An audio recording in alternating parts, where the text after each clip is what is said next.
He was born into the dream of divine right, a child whose first breath echoed within the golden halls of Versailles. On the morning of March 27, 1785, Louis Charles de France entered a world that had already written his destiny. He was not just a baby, he was the Duke of Normandy, the second son of King Louis XVI and Queen Marie Antoinette, and the spare heir to the Bourbon throne. Nurses whispered prayers over him, courtiers bowed to his crib, and pamphlets declared him France's future. But behind the lace curtains and gilded portraits, the foundations of the Ancien Régime had already begun to rot. His older brother, Louis Joseph, was sickly. The court knew it, the Queen knew it, and so did the boy's tutors, who subtly shifted their gaze to the brighter, stronger second son. Versailles in the 1780s was a place of contradiction, a palace of illusion built on desperate economics, where chandeliers sparkled above debts and famines. To the public, Louis Charles was a symbol of continuity. To the crown, he was backup, and to history, he would become something much darker. The rituals of royal infancy were precise. He was swaddled in silk, not linen. His nurse was selected not for love, but for loyalty. He had never heard an unscripted word. His toys were hand-painted allegories of monarchy golden trumpets, miniature cannons, tiny books of psalms. By the age of 3, he could recite his lineage not as a tale of family, but as a defense of right. He wasn't raised to be a boy. He was raised to be a claim. In 1789, the first tremors of revolution began to shake the streets of Paris. But in the private salons of the palace, it was still opera season.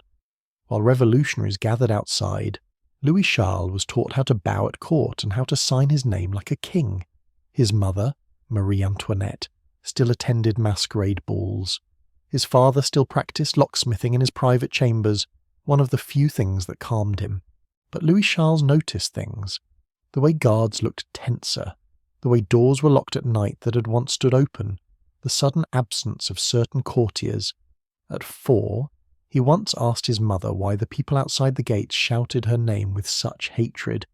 "Because they don't know us," she said. "They've been taught a lie."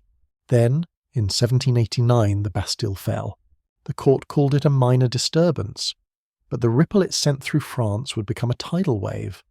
The king was forced to wear a revolutionary cockade, bread riots reached Versailles, and when he turned 5, Louis Charles witnessed something no Bourbon child before him had ever seen: the royal family being marched under guard from Versailles to Paris by a mob, as severed heads were paraded on pikes outside. He was not just born to rule, he was born to collapse with it. In 1791, his older brother died tuberculosis, or perhaps something worse, and the spare child became the Dauphin, the direct heir to the throne. At 6 years old, Louis Charles was now France's future king, in title, if not in certainty. But the France he was meant to inherit had changed. The monarchy had been neutered, the constitution had been rewritten. The palace was now a prison in disguise. His lessons changed too. Fewer Latin verses, more catechisms, more silence. The whispers grew louder. Was the child safe? Was the line secure? Was there a future for a boy whose last name was Bourbon, at night? He could hear his mother crying, not theatrically, but quietly, the sound of dignity cracking beneath the weight of fear. He would later recall, during a brief lucid moment in captivity, that he used to count the cracks in the ceiling at the Tuileries just to fall asleep. No one told Louis Charles that he had become a symbol not just of monarchy, but of revolution's threat. His very breath was political, his bloodline was dangerous, and in the eyes of a hungry, furious France, his crown was not a birthright, but a provocation. And so, by the age of 7, the boy once swaddled in silk now walked barefoot across cold palace stone, surrounded by guards, still a prince, but one they could not afford to let grow up. Louis Charles would never forget the sound of iron scraping stone, the jailers dragging away his father. Louis XVI, for the final time. He was just 7 when they took the king from the Temple prison, January 21st, 1793. It was early morning, the sky a shade of grey that bled into everything. They told the boy to stay inside, but he had already learned not to obey. He watched from a slit in the stonework as his father was led through the gates, surrounded by silent National Guards. The king's hands were tied, his priest walked beside him, lips moving in prayer, and in the distance, beyond the crowd, the blade stood ready tall, glinting, inevitable. They said the king's final words were calm, that he tried to speak to the people, that the drums drowned him out, that he forgave, that he died with dignity, but to his son there was no glory. There was only a terrible stillness in the air, as if time itself held its breath, and then a snap, a drop, a gasp, and nothing. The boy didn't cry. He stood. Then he sat. Then he waited for someone to explain what had just happened. But there were no explanations in the temple, only silence, only guards who now refused to bow, only the distant echo of revolutionary cheers on the wind. That day, the monarchy died in public, but it was reborn in the dark. Royalists across France declared Louis XVII, king by blood, by succession, by God. There was no ceremony, no crown, no regent, only a whisper, a name passed in letters, in churches, in royalist salons. To his enemies, he was a threat. To his supporters, a hope. But to himself, he was still a boy who missed his father's smell and didn't understand where he had gone. Inside the prison, the walls seemed to tighten. The boy had always been watched, but now the gaze was colder. Every smile disappeared. The guards no longer saluted. They called him Capet, a peasant surname forced on his father in mockery. No longer Monseigneur, no longer Dauphin, just a boy in a stone cage. His mother, Marie Antoinette, tried to hold them together. She sang lullabies she'd once learned in Austria. She taught him to write la ci in the dirt. She saved crumbs of bread to shape into toy animals. But she too was fading thinner, greyer, her face carved by hunger and fear. One night, she showed him a deck of playing cards. On the Queen's face, she drew little tears. They used to say I played too much, she whispered. Now the game is real, and no one is laughing. In the summer of 1793, the boy's world shattered again. He was taken ripped from his mother's arms by guards with orders from the Committee of Public Safety. He kicked, he screamed, he bit. Marie Antoinette clung to his hands until her fingernails tore. He's just a child, she cried. But they did not care. They were not taking a prince. They were removing a threat. The boy was handed over to a man named Antoine Simon, a cobbler and jailer, handpicked by Robespierre's allies to re-educate him. Simon had orders turn the boy into a revolutionary or break him trying. And so began a new kind of prison, not just of walls, but of language, of thought, of identity. His new room was bare, no books, no prayers, no mother, only Simon and his wife, who alternated between mocking him and washing him, cursing him and feeding him. They told him his name was no longer Louis, that his parents were criminals, that kings were monsters, and that he must be made clean of royal disease. Each morning began with Drill's revolutionary songs, oaths to the Republic, forced denunciations. If he cried, he was beaten. If he stayed silent, he was starved. The Simon couple made him drink wine to quiet him, then laughed when he stumbled and vomited. When he resisted, they locked him in a small, dark cupboard until he begged to come out. But the worst was yet to come. The Revolutionary Tribunal needed a final blow against the Queen, and they would use her son to strike it. Simon brought a parchment to the child. He read it aloud. The boy's small hands shook. They wanted him to sign a confession that his mother had molested him, that his aunt had watched, that the royal family was depraved and unholy. He didn't understand the words, but he knew they were poison. At first, he refused, but Simon starved him for days, told him it was his fault the Queen was in prison, that she would die unless he obeyed. Eventually, in a haze of hunger, fear, and manipulated guilt, the boy whispered the lie. He signed. That document was paraded before the tribunal. The crowd howled. Marie Antoinette's final trial, once a matter of state, became a theatre of filth. She denied it through tears, but the verdict had already been chosen. She was executed weeks later. Her son never saw her again. Louis Charles did not know what he had done, only that she was gone, and that every time he blinked, he could still see her hands reaching for him as they dragged him away. A child used as a knife. The temple prison had once been a medieval fortress grey, brooding, thick with the echoes of iron and loss. It had long since outlived its royal purpose, but now it served a newer, crueler function to unmake a king before he had ever ruled.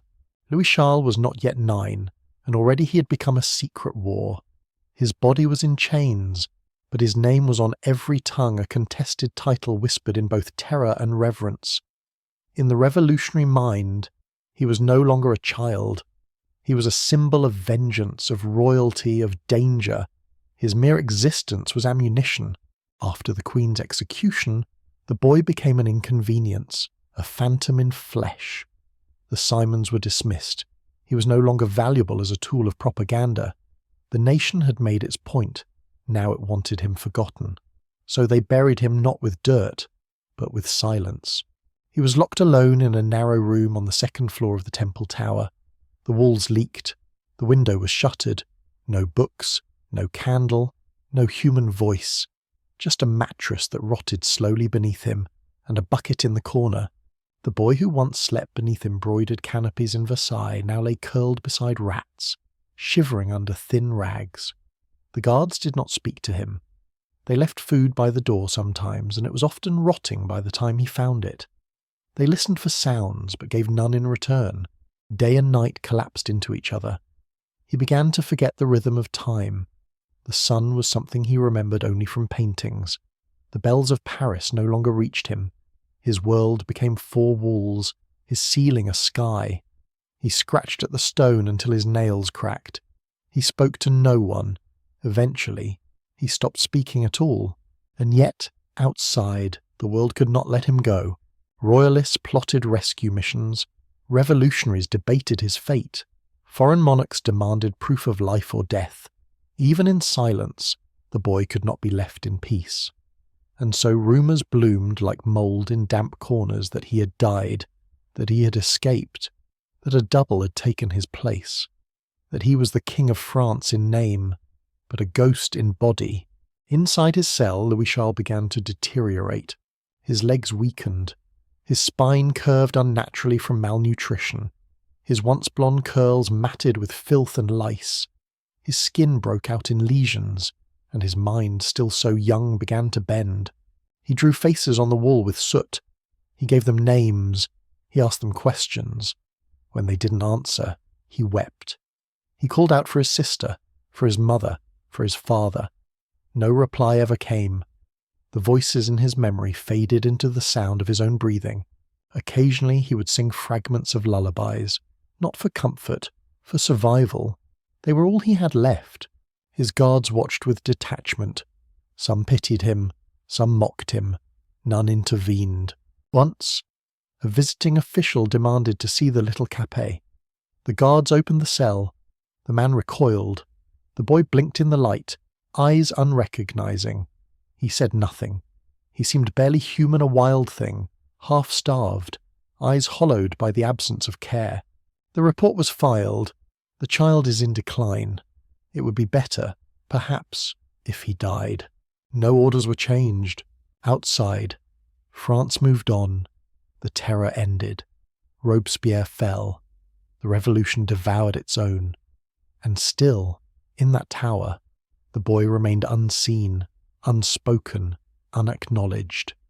Like a page torn from a book and tucked beneath the floorboards. The girl who had once been his playmate, his sister, Marie-Thérèse, survived. She was kept in better conditions, treated as a political hostage rather than a weapon. She would one day write of her brother's screams through the walls, of the night she heard him call out and no one came. Louis Charles never knew if anyone heard him. By early 1794 he had stopped using his voice. His hands curled into themselves. His body, once trained for royal posture, began to hunch and shrink. His dreams, if he still had them, belonged to no world we could understand. He had become the ghost they wanted, not dead, but unreachable. A boy without language, a child without past or future. From palace to prison, from silk to stone, from heir to unperson. And through it all, he never had a choice. There was no ceremony, no trumpets, no regalia. When Louis XVI was executed, there was no one left to place the crown upon his son's head. And yet, on January 21st, 1793, the very day his father's blood spilled into the wooden planks of the Place de la Révolution royalists across France and abroad, declared Louis Charles to be Louis XVI, King of France and Navarre. He was just 7 years old. They crowned him in absentia, in whispered oaths and trembling ink, in exile, the Count of Provence his uncle. Later Louis XVI issued proclamations declaring the boy king. In royalist strongholds like the Vendée, rebels died in his name, in the salons of Vienna, and Madrid. Monarchs toasted to his health, even as no one could confirm if he was alive. But inside the Temple Tower, Louis Charles had no knowledge of this. No one told him he had become a king. No one gave him a sword or a sceptre. Instead, he was given a bowl of thin soup and a locked door, and still his name became a weapon. To the revolutionaries, he was a threat, not because of what he could do, but because of what he symbolized. He had no armies, no allies, no voice, but he had Bourbon blood, and that was enough. To leave him alive was to allow the seed of monarchy to sleep, waiting to sprout. His tiny body carried the weight of centuries of absolutism. It terrified them. To the royalists, he was hope incarnate, a lamb surrounded by wolves. His suffering became a rallying cry. His image was passed in secret prints, his name spoken with reverence, as though he were already a martyr. He was imagined as a second Louis IX, pious and enduring, the child king tested by God. The truth of his condition mattered less than the power of the idea a child unjustly imprisoned. A king without a throne. For every side he became what they needed. But for Louis Charles himself, the identity of king meant nothing. What did sovereignty mean to a child who had not held a book in months, who no longer knew how many days had passed, who whispered to the cracks in his wall and counted the bugs on the floor for company? He once had dreams to ride horses, to walk beside his father through gardens, to hear applause meant for him. But in the temple, those dreams evaporated. The title king was not an honour, but a shackle. If anything, it made things worse. With each week, the walls grew colder. After Simon's departure, no one educated him anymore. He was not trained for diplomacy, not taught to govern. The Republic had no interest in preparing a king for anything but disappearance. Yet the paradox only deepened the more they sought to erase him, the more they made him sacred. Foreign courts sent envoys demanding his release. Royalist newspapers wept for the young Louis. Catholic mystics claimed to receive visions of him, weeping in chains like a boy Christ. In the Americas, poems were written about the boy king whose innocence shamed the cruelty of revolution. None of it reached him, but it did change his fate, because he had become too valuable to kill and too dangerous to set free. The Republic was now trapped by the very child it imprisoned. Executing him would provoke uprisings. Releasing him would threaten their fragile order. So instead, they chose a third option to let him vanish inside himself. The guards fed him. Sometimes, they checked for signs of disease, not out of compassion, but containment. They never spoke to him. They recorded that he exhibited signs of docility, that he remained quiet. They filed reports in triplicate, and still the boy, this king, sat curled against stone, muttering lines from songs he no longer understood. He did not know what a throne was anymore, only that no one came, only that the world had once been warm, and now it was not. He drew shapes in dust. He forgot his prayers. He forgot his sister's face. His body thinned, his teeth blackened, his joints ached, his voice shrank.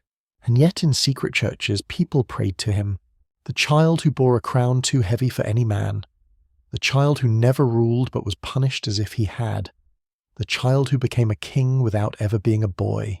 The cell was only 10 feet long, damp, unlit, sealed in layers of silence and stone, and yet for a time, that little room was considered the most dangerous space in all of France because inside it lived a boy with royal blood.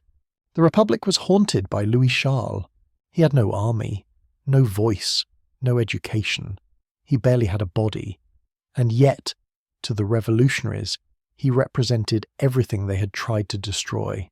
Monarchy, heredity, divine right, the absurd notion that a crown could pass from father to son like a family heirloom. They had guillotined a king, but his shadow in the form of a starving, silent child still lingered, and that terrified them. The leaders of the revolution were not naive. They knew symbols could topple governments, and Louis Charles, for all his emaciated frailty, had become a potent one, not by action, but by existence. His continued breathing was, to them, a constant counter-revolution. Robespierre himself had debated his fate. To release him would be to risk restoration. To execute him would create a martyr. And so, they split the difference. Isolate. Silence. Erase. Let the world forget. Let the boy disintegrate not as a victim of murder, but of neglect so total that history itself would look away.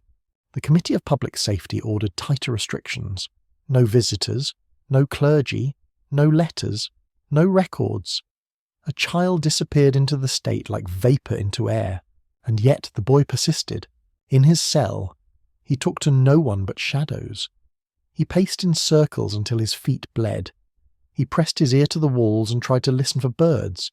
He invented games with his fingers. He ate whatever was left near the door, stale bread, worm-ridden stew, water so thick with rust it left stains on his teeth. One night, a rat crept close. He named it Pierre. When Pierre stopped coming, Louis Charles cried for 3 days. Not because he feared death, but because he feared not mattering to anyone at all. And still the world whispered about him. In Vienna, his cousin lobbied for his release. In England, newspapers published lurid stories about his captivity. In the Vendée, his name was carved into church doors. In the minds of revolutionaries, he remained a flickering threat, something they had not finished destroying. By now, his body bore little resemblance to a prince. His cheeks hollowed, his hair thinned and crawled with lice, his fingernails curled over themselves, dirty crescents of neglect. He stopped responding to his name. If someone had told him he was king, he would not have known what the word meant. And yet, in the eyes of the Republic, he was still dangerous. Why? Because if he lived, others might rally. Because if he died, they might rise in his name. So, they chose to do nothing, or rather, they chose to wait for his body to surrender, as if death by time were more righteous than death by blade. In secret, reports were still filed. The prisoner does not speak. He does not respond to instruction. He may be mentally deficient. He refuses to stand. He screams in his sleep. The guards rotated. None stayed long. Some pitied the boy and were transferred. Others taunted him and laughed as he flinched from sudden noise. Some brought him news always false, always cruel. Your mother is alive but won't come for you. Your sister has gone mad. You're not really a king. You never were. And yet, through the thin walls, others still called him Your Majesty. Prisoners of conscience priests, aristocrats, even Jacobins who had fallen out of favour whispered prayers at night, not to him, but for him.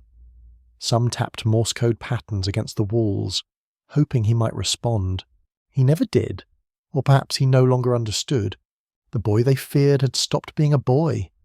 He had become a blank space, a silent testimony to a nation's cruelty, a shrine to fear disguised as policy. They did not kill him, they simply waited for him to disappear. But symbols don't vanish on command. They ferment, they echo, and outside, the world was beginning to ask again, where is Louis XVII? By the time the revolution turned its eye fully on Marie Antoinette, it was no longer about truth. It was about spectacle. Justice had become theatre, and Louis Charles, just 8 years old, would be cast as its most disturbing prop. He hadn't seen his mother since they tore him from her arms months earlier. His world had shrunk to a cell, then to a silence, then to confusion. He no longer knew why things happened, only that they did. And when Antoine Simon, the cobbler-turned-jailer, came back with new instructions, the boy barely understood the weight of what was being asked. Simon had been ordered by the committee to extract something, not information, not loyalty, a confession, not from himself but from the boy, a lie, handwritten by revolutionaries, rehearsed behind closed doors, made monstrous in its intent. Louis Charles was to say his mother had molested him. The language was coarse and grotesque. Even adult revolutionaries whispered it with discomfort. But for the tribunal, it served a function to obliterate the monarchy's moral credibility, to humiliate not just the Queen, but the bloodline. Simon approached the boy with false kindness, brought him food, let him see a flicker of daylight, spoke softly, then laid out the document. "Just sign," he said. "Say what we told you, that's all, then you'll see her again." Louis Charles, confused, hungry, and emotionally feral, hesitated. He asked if his mother was safe. Simon did not answer. Days passed, no food, no contact. The boy cried until his throat cracked. He scratched the door until his fingers bled. Then, Simon returned not with food, but with wine. A child's portion at first, then more, until the boy was glassy-eyed and compliant. He still didn't understand what he was signing, but he signed it. The document, barely legible, smeared with ink, was rushed to the tribunal. It read as a child's scrawl. It lacked grammar, but it was enough. They had their evidence. In the courtroom days later, when Marie Antoinette was asked to respond to the charge of incest with her son, she stood silent for a full minute. Then, trembling, she spoke. Nature refuses to answer such a charge brought against a mother. Even the crowd, usually hungry for humiliation, fell quiet.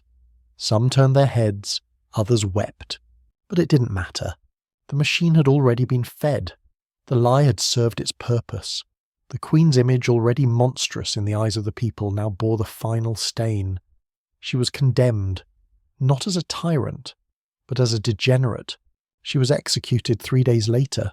Louis Charles would never see her again, would never be told what he had done, would never understand that he had been used not just as a political tool, but as a weapon of shame. Simon vanished from his life soon after. The committee no longer needed him. The boy was thrown back into isolation, and there, in the stink and dark, he began to change. He stopped eating, stopped speaking. He sat in corners and rocked himself to sleep. He scratched phrases into the walls, most of which made no sense. His mother's name appeared again and again, sometimes whole, sometimes only initials. He called for her in his dreams. He woke screaming, and still, the Republic kept its silence. No official word was issued, no explanation given. The boy's condition was not reported. His name was not mentioned in the minutes of the convention. It was as if he had ceased to exist except in the way they had carved him into history as a boy who betrayed his own mother. Later, years later, his sister Marie-Thérèse would speak of this moment with quiet rage. They killed him more than once, she said. First his body, then his mind, and then his name. For what is a king if his name becomes a lie? There are kinds of darkness that go beyond the absence of light. Louis Charles learned this in the small, damp chamber where he was entombed for over 6 months entirely alone. No jailer slept nearby. No priest came to hear him cry. No voice touched his ears but his own, echoing softly against stone. After the forced confession and the death of his mother, the Republic no longer needed him to speak. In fact, it was better if he didn't. His voice had already been used, contorted, extracted, and weaponized. Now, they wanted silence, and they achieved it with terrifying efficiency. The cell had a single barred window, covered with a shutter so thick that no daylight entered. He did not know when it was morning or night. The walls were damp. Mould climbed up from the corners. The straw mattress he was given rotted quickly beneath him, collecting lice and stench. They gave him no books, no letters, no rosary, no pen, just food pushed silently through a hatch, sometimes spoiled, sometimes not. He was 8 years old. At first, he cried, screamed, slammed his fists against the walls, calling out for anyone to speak to him. He shouted for Marie-Thérèse, for his mother, for Simon, even for the guards he once hated. But no one came. The silence wrapped around his throat like a noose. Then he became still. Stillness was not peace. It was surrender. A long, slow erasure of self. He stopped standing. He stopped washing. He stopped asking questions, because there was no one left to answer. When he tried to remember his family's voices, they came back, twisted memories blurred by time and sorrow. His muscles atrophied. His spine began to bow. He lost control of his bladder. He scratched his legs until they bled, then forgot why he was doing it. And still, the days bled together in endless grey. Once, he whispered an entire lullaby to himself, every word correct, then forgot it by the next week. The guards changed periodically, some instructed never to enter, only to check the hatch. They weren't told who the boy was anymore, just that he was the Capet child, and that he was not to be spoken to.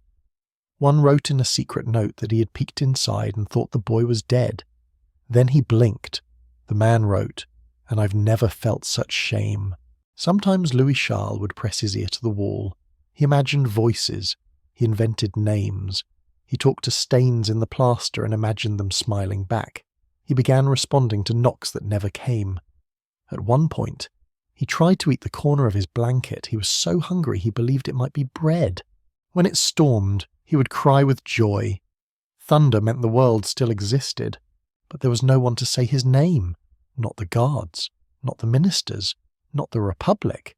His title had been erased, but now his person was being unmade too. Without mirrors or human contact, he could no longer picture his own face. He scratched drawings into the dirt with his fingernails' crooked sons, a stick figure holding hands with a taller one, always holding hands, always reaching. Even his memory of Versailles, the gardens, the music, the gentle flick of lace sleeves as courtiers passed by faded into fiction. He was no longer sure they were real. Eventually, there were reports of noises, unintelligible mutterings, sometimes singing. But when a guard entered to check, the boy only blinked. He did not speak. He didn't know how. He had lost not only his will, but his words. This was the outcome the committee had desired. No trial, no execution, just slow decay. Let the boy rot into oblivion so thoroughly that no revolution or restoration could ever use him again. He became not a child, but a condition non-verbal, undernourished, unrecognizable. When Marie-Thérèse was finally released and allowed to leave France, she asked about her brother. There was no answer, just shrugs, just delays, just vague phrases like "not in condition to travel." She had once pressed her ear to the floor to hear him through the stone. Now, there was nothing to hear. In a hidden report, a guard wrote, "He is no longer a threat, he is no longer a boy, he is nothing." But he wasn't nothing. He was Louis Charles, born to be king, buried alive by history and with no trial, no last words, no childhood left. Just the dark and the scratching of rats. When they finally opened the cell door in early 1795, the boy who emerged did not resemble the child they had once locked away. He didn't rise. He didn't look up. He blinked at the sudden intrusion, as though light itself were an unfamiliar language. And when they spoke to him softly, experimentally, he made no reply. He could no longer speak. Louis Charles, once the Dauphin of France, had forgotten how to form words. At first, the guards thought he was pretending. That silence was a form of defiance or confusion. But when they knelt beside him and looked into his face, they saw something far worse: vacancy. He had retreated so deep into himself that even the sound of his own name seemed foreign. His hair was matted into knots. His legs had withered from disuse. He flinched from touch. He grunted when fed. And his eyes, once bright and blue like his mother's, seemed dulled. Not from madness, but from neglect beyond comprehension. They carried him from the room like a corpse that still breathed. At the time, the political winds were shifting. The Jacobins had fallen. Robespierre was dead. France, exhausted from the reign of terror, was desperate to clean its bloodied hands. The Capet child had become an inconvenience again, not because he threatened the Republic, but because his condition embarrassed it. When physicians were finally allowed to examine him, they were horrified. His body bore the marks of starvation, untreated infections, and abuse. He had scabies, open sores along his arms. Lice devoured his scalp. His fingers had curled inward, as if shielding themselves from the world. His feet were ulcerated. He barely blinked when examined, and he never spoke. The doctors asked him to write. He could not. They asked him to identify simple shapes. He could not. They showed him drawings of kings, of his parents, of the palace. He turned his face away, only once, when someone placed a crust of bread on the table and said the word pain. French for bread, did he repeat the word, barely audible. It was the first word he'd spoken in over half a year. The guards were told to treat him gently, to feed him well, to give him access to a courtyard. But the damage was already done. This was not a boy recovering from illness. This was a child who had no context left for language, self, or meaning. He stared at reflections in water as if not recognizing the boy who stared back. He cried when crows flew too near. He sometimes tried to speak but only produced moaning syllables, sounds that once might have been French, but now resembled the murmurs of someone shipwrecked on the far shore of sanity. They gave him toys late, futile gestures of humanity, a carved horse, a ball, a paper crown.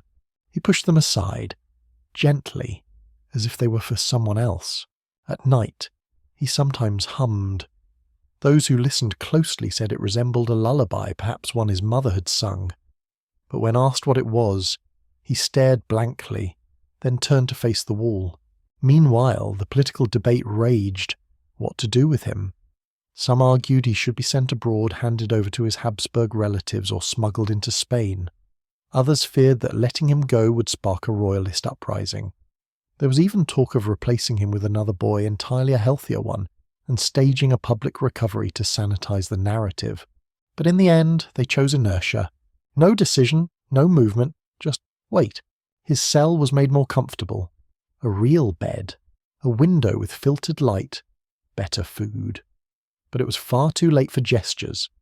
The child who had been born into silk had been hardened into silence. He had once been a boy with a name, a lineage, a future. Now, he was a case study, a medical curiosity, a cautionary ghost.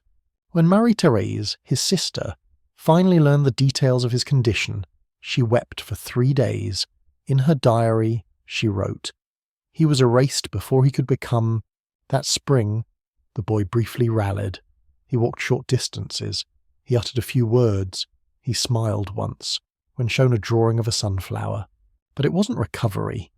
It was the final flicker of a flame, glowing just long enough to show the darkness that followed. Because soon after, his body began to fail. The silence had done more than kill his voice. It had consumed his will to live, even as Louis Charles lay dying in a bed far cleaner than any he had known in years. France continued to speak his name in hushed tones, though never in public, never in ceremony. To the leaders of the Directory, he had become not a child, not a prisoner, not even a political pawn. He was an embarrassment of silence, a spectre that haunted the dreams of a revolution trying to rebrand itself as humane. No one wanted to admit the truth that a government which had sworn liberty, equality, and fraternity had tortured a child into non-existence. So instead, they created distance. They stopped calling him Louis Charles. In official reports, he was simply the former prince. In bureaucratic shorthand, the child Capet, no rank, no lineage, no identity. The monarchy had been decapitated, and this boy was the last bone left behind. And yet, even stripped of everything, he would not disappear. Outside the temple walls, people wondered, was he still alive? The guards who knew said nothing. The doctors who tended to him were sworn to secrecy. The few who glimpsed him whispered of a pale figure who stared out the barred window like someone already dead. But rumours are hard to starve. Some claimed he had died already, and a double had taken his place.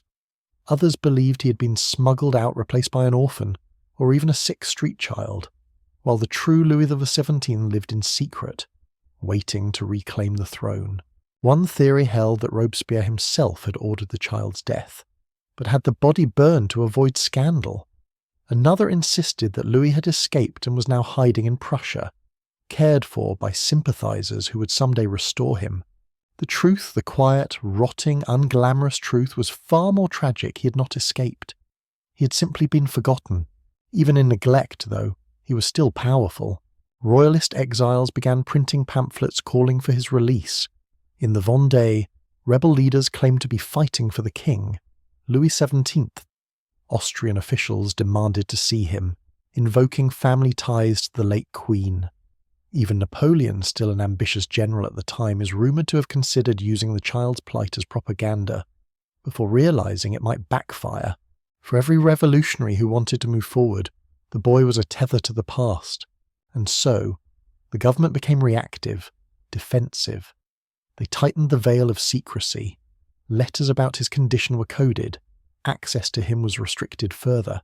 Foreign delegations were politely stonewalled, and all the while the child in question lay in bed, wasting away. He spoke rarely. When he did, it was in fragments. He repeated names: Marie, Thérèse, Papa. He sometimes asked if the doors were locked, even when they stood open.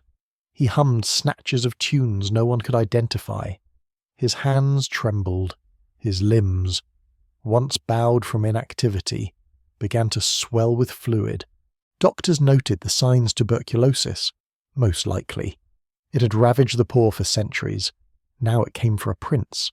He coughed blood, slept in fevered spurts, cried in dreams, and still, no priest was permitted to visit him. No final rites, no prayers. One physician, against orders, brought him a wooden cross. Louis held it, wept, and said, "I didn't mean to say it." The doctor asked what. He didn't reply. Outside, Paris was blooming again. Breadlines shortened, political clubs reorganised. The guillotine was wheeled away, cleaned, and stored like an old stage prop no longer needed. But in the Temple Tower, a ghost remained barely alive, barely noticed, barely remembered. No one rang bells for him. No procession, no farewell. Just the occasional echo of his name in foreign courts, and the grim knowledge that a single child, once thought so dangerous, had brought shame not by action, but by how thoroughly he had been broken. And still, they feared him. Even dying, he was a riddle that refused to be erased. On June 8, 1795, the guards found him still.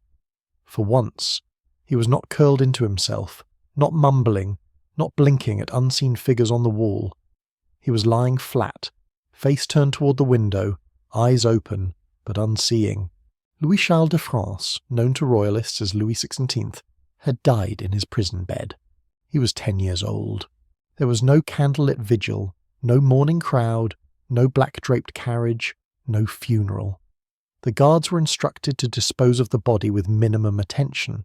The Republic, after all, was trying to move on, and yet, even in death, he remained political. The officials feared one thing above all martyrdom. If the body was returned to his family, it could become a relic. If buried under a known name, his tomb could be a shrine. If word of his condition spread, it could inflame the international press. The image of a broken child, neglected to death in the name of liberty, was too potent a contradiction. So they turned to bureaucracy. The Republic appointed 4 doctors to conduct a public autopsy, claiming it was to determine the cause of death. In truth, it was damage control, a stage performance to declare the boy's death as natural, even inevitable. They opened his chest, studied his lungs, and recorded the obvious advanced tuberculosis. But what they also saw could not be explained away. Scars, old, dark, and numerous. Sores, infected, untreated, some as large as coins, malnutrition. His ribs protruded like branches. His stomach had distended. His weight was dangerously low for his age. Bruising, around the shoulders, the spine, the hip signs of the long-term confinement and possible beatings, calluses, on his knees and elbows from crawling. One doctor was so shaken he left the room. To avoid unwanted scrutiny, the body was buried quickly, without ceremony, in an unmarked grave in the cemetery of Sainte Marguerite, in the outskirts of Paris. Just a boy among paupers, lost in the weeds. But one man could not let it go. Dr. Philippe Jean Pelletan, one of the physicians present at the autopsy, quietly removed the boy's heart. He wrapped it in cloth, soaked it in alcohol, and smuggled it from the room. Pelletan was not a royalist, but he was human, and he could not bear the idea that nothing of the boy would be remembered. He kept the heart in a jar hidden, secret for years. It would pass through fire, it would be stolen, it would sit on dusty shelves in exile, and over 2 centuries later, it would be tested with DNA. But for now, it was the only trace of a child who had once been heir to the most powerful throne in Europe, and who had died nameless, voiceless, and alone. After the burial, the Republic resumed its paperwork. They filed his death under Louis Capet, not Louis XVII, not son of a king, not even child. Just another body in the darkness. No monument marked the place, no plaque, no prayer. Yet even buried, he refused to vanish. Because stories began to spread fast, wild, and untethered. People claimed the boy who died was not Louis Charles, that the heart had been planted, that a double had been buried, that the real king had been swapped and smuggled out of France, to be raised in secret and restored one day. It was easier for some to believe in escape than to accept such calculated cruelty. The legend grew, 1,000 versions, 1,000 shadows, and somewhere beneath Paris, a small grave faded beneath moss and stone. A boy's bones merged with the earth, and no one knew exactly who lay there anymore. Only this remained true: a child had been born to rule, and he had died like a secret no one wanted to keep. Long after the boy was lowered into an unmarked grave, his heart small, shriveled, and pickled in alcohol continued to outlive him, passed from hand to hand like a relic too sacred to name aloud. Dr. Philippe Jean Pelletan, who had stolen the organ during the autopsy, kept it hidden for years, not out of scientific interest, but guilt. He had witnessed what had been done to the child, and while he couldn't stop it, he could preserve something, a final fragment of royalty, of innocence, of the human cost of revolution. The jar, a simple glass vessel sealed with wax, sat in his cabinet as the decades churned on. France entered the 19th century, Napoleons rose and fell, kings returned and were chased out again, regimes came and went like theatre curtains, and through it all, that small piece of tissue remained a silent counterpoint to history's noise. But the heart did not remain hidden forever. Pelletan, nearing death, passed it to the Archdiocese of Paris. They too kept it secret, unsure what to do with a royal artifact that could rekindle old fires. Still, whispers of its existence spread, especially among monarchist circles. By the mid-1800s, rumours of the Dauphin's heart floated through salons and underground publications, mingling fact and fable. Then came Louis XVI, the boy's uncle, restored to the throne after Napoleon's fall. He ordered the supposed remains in the Sainte Marguerite cemetery exhumed, but the body recovered was incomplete and lacked the defining features described in the autopsy reports. Quietly, the search was abandoned. This only fueled the legend. If the body was someone else, if the heart was real, then maybe, just maybe, Louis XVI had escaped. The heart passed again through war, through revolution, through exile. It was stolen during the 1830 July Revolution, then rediscovered decades later by a Spanish noble who claimed to have found it among looted artifacts. By the 20th century, it had become an object of myth shrouded in mystery but still very much intact. It had survived revolutions, fires, betrayals. It had outlived the empire that once crowned its owner, all while remaining grotesquely fragile, no larger than a closed fist. and yet burdened with centuries of longing, shame, and speculation. In 1975, the heart was handed over to the Royal Bourbon Society of France. They enshrined it in crystal, displayed it in solemn chambers, guarded it as both a relic and a riddle. Monarchists and historians alike debated, could this organ, this morbid fragment, actually belong to the boy king who never ruled? Then, in 2000, the question was finally tested. DNA was extracted from the heart. Scientists compared it to living descendants of Marie Antoinette through maternal mitochondrial DNA, passed from mother to child without change. The result was undeniable.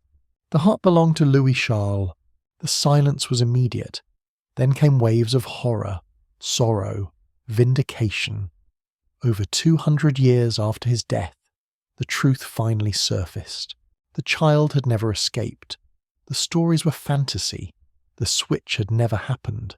The bones buried in a pauper's grave had once worn silk, had once been heir to France, had once been adored by a mother executed in disgrace. But only this small organ remained. It was laid to rest in 2004 in the royal crypt of the Basilica of Saint-Denis among the tombs of kings and queens, emperors and saints. The heart was placed in a crystal urn, crowned with fleur-de-lis, beneath a simple inscription. Louis XVII, born to be king, died in silence. No body, no bones, just a heart, and the memory of a child whose voice was taken, whose name was erased, and whose story refused to die. Even in death he could not be ignored, because history, though brutal, never forgets the hearts it breaks.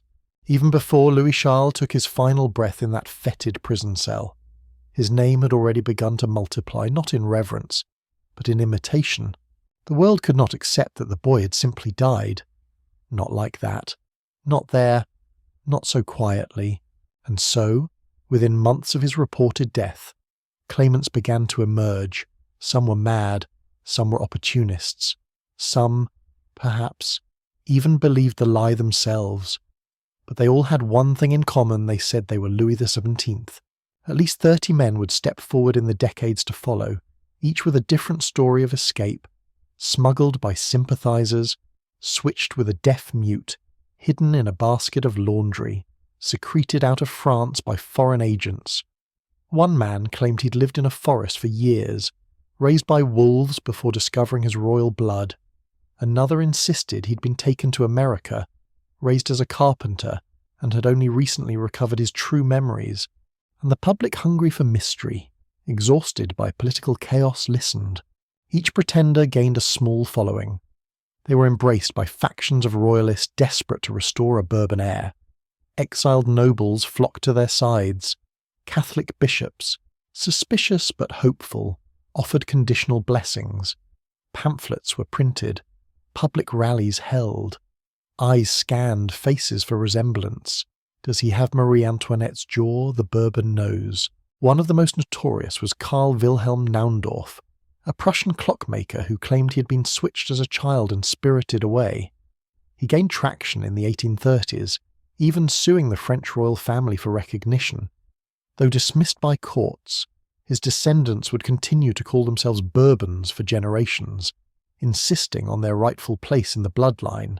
Another claimant, Baron de Richemont, emerged in Italy, was briefly arrested in France, and died in prison, insisting on his identity. Others lived quiet lives, revealing their claims only on their deathbeds, as if shedding a lifelong disguise.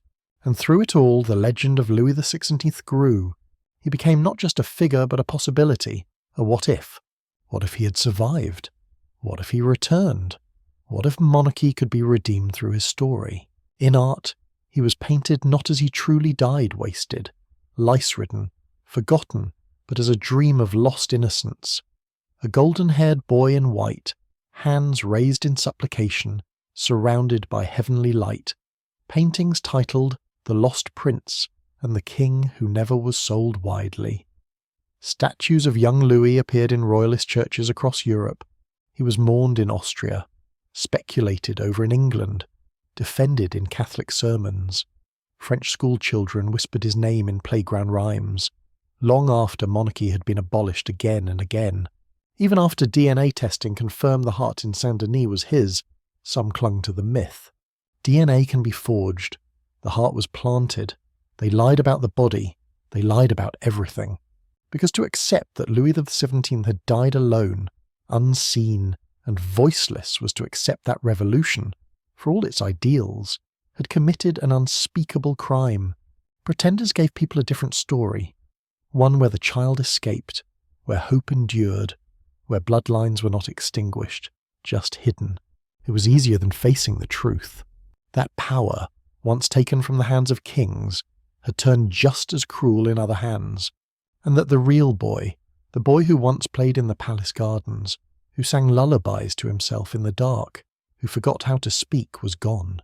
No double, no escape, just a child, stolen, used, erased, and then reborn as legend.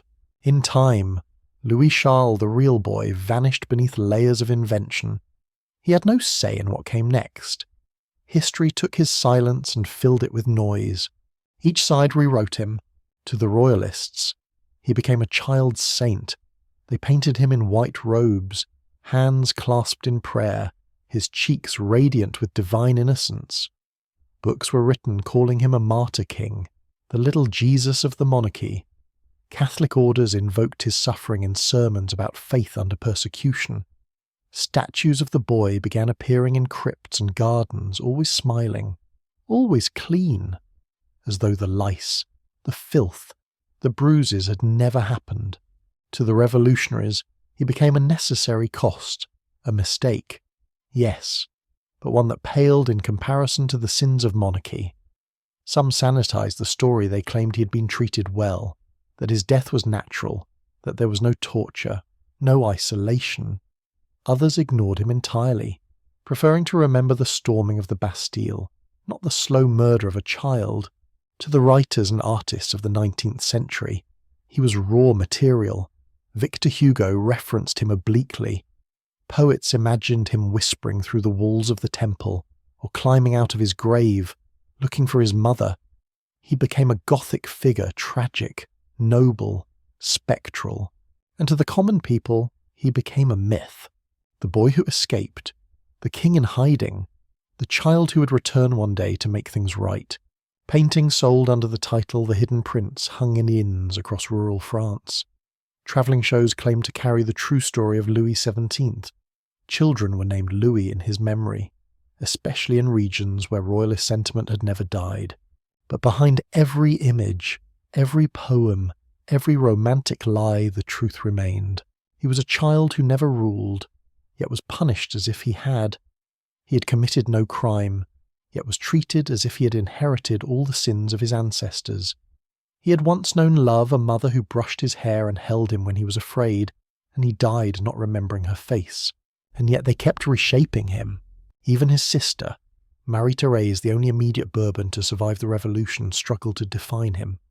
In her letters, she tried to honour his memory, but even she could not bring herself to detail his final days. She had escaped the temple. He had not. Guilt pressed against her words like a hidden bruise. She referred to him as my brother, the little king, and later, more simply, the child they broke. It wasn't just his name they altered. They changed his face. Portraits showed him smiling, but none had been painted after his 7th year. The boy in those final months had no artists, no lens, no witness. The image that history retained was of the prince before the dark, not the child who endured it.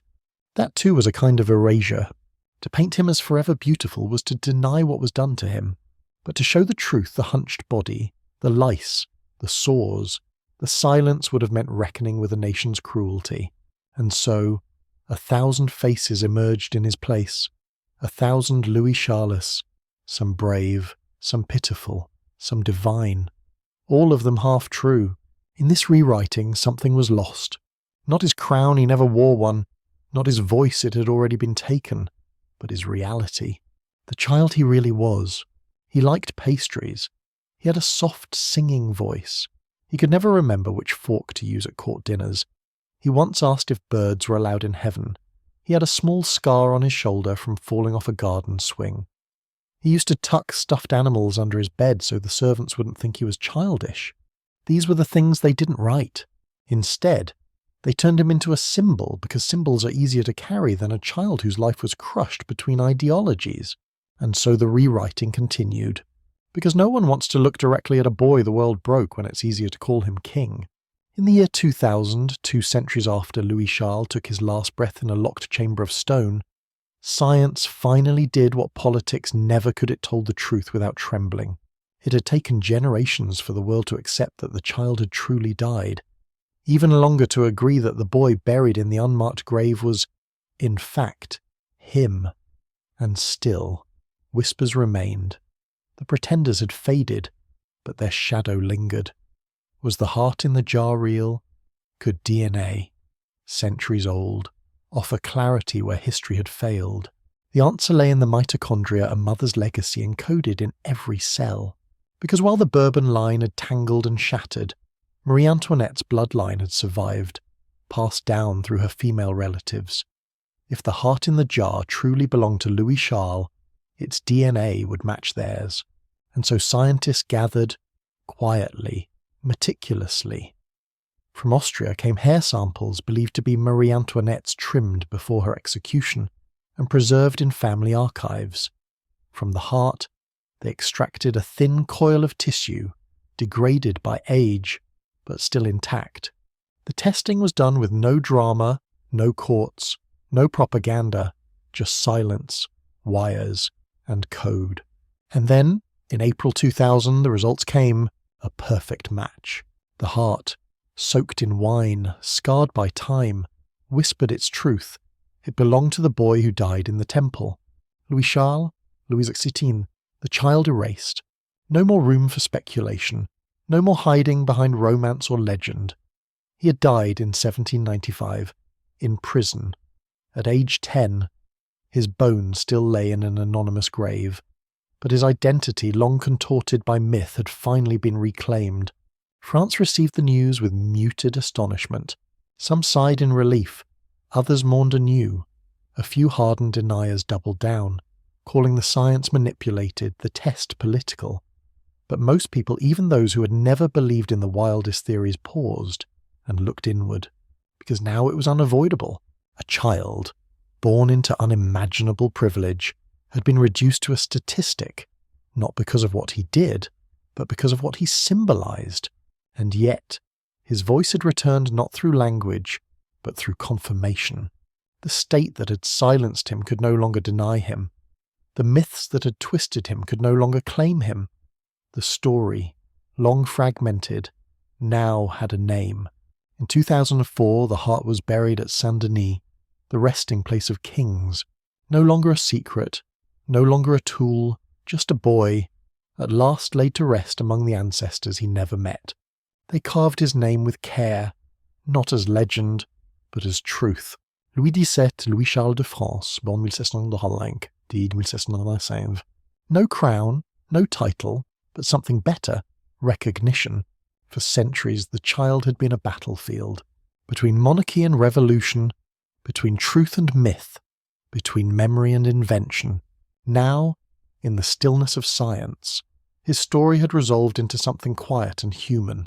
And though no one could undo what had been done, the forgetting, the fear, the cell, the silence, the dead could finally speak, not with protest, not with rage, but with the soft, haunting truth that every child matters, even when the world pretends they do not. He should have grown up. That's the quiet truth that hovers above all else. He should have learned to ride horses in the Versailles gardens, under the soft golden haze of the French sun. He should have stammered over Latin lessons, laughed with his sister, stared out over the rooftops of Paris and wondered about his people. He should have lived long enough to decide if he wanted to be a king at all.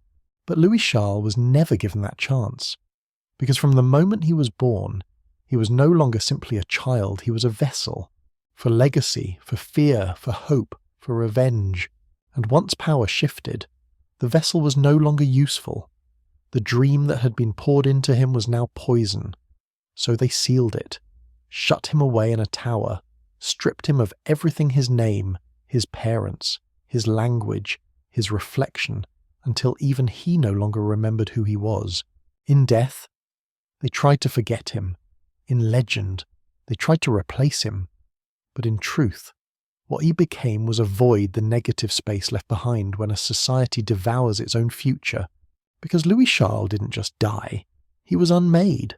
Not just physically, though, the signs were everywhere, the bent legs, the lice, the forgotten vocabulary.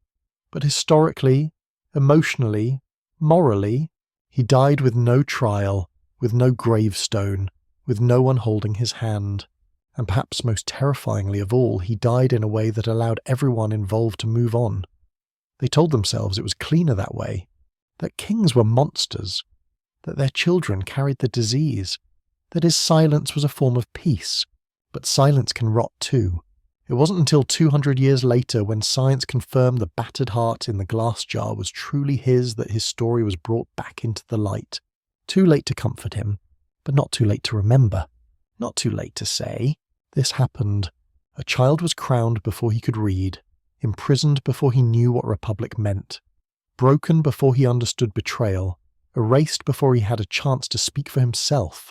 And that erasure is perhaps the cruelest irony of all, because Louis Charles never ruled, never declared war, never raised taxes, never ordered executions. He was never given power, and yet power destroyed him. All that remains now is a grave without bones, a heart in a jar, a name carved into marble 200 years too late, and the flicker of his story, passed from whisper to whisper, among those still willing to look at the dark corners of history and say, this matters. He was a boy, he was a symbol, he was a silence, and now, at last, he is a memory. The walls are quiet now. No footsteps echo through the temple tower. The stones remain cold, but they no longer trap cries. The iron door rusts, unopened for centuries. Yet somewhere, in the deep hush of twilight, you can still feel it, the memory of a child sitting cross-legged on a straw mattress, humming songs he forgot the words to, tracing faces on the wall with trembling fingers. He is not speaking, he is not pleading, he's simply there waiting, as if time might undo what it has done. Outside, the world continues to spin, cities rise, kings fall, ideologies trade places like actors on a stage, but the silence of his cell, of his small broken body, remains suspended in a corner of time that cannot be rewritten. He did not choose to be born into power. He did not choose to be made a king. He did not choose to die alone. But he did. And because he did, we remember. Not just the tragedy, not just the myth, but the child. The one they feared, the one they hid, the one they used. And in remembering him quietly, honestly, we offer something that was never granted in life. Dignity. So let the last image not be of a crown, or a coffin, or a throne that turned to dust. Let it be of a small boy under a window that never opened, singing softly into the dark. Because every forgotten child deserves at the very least to be heard.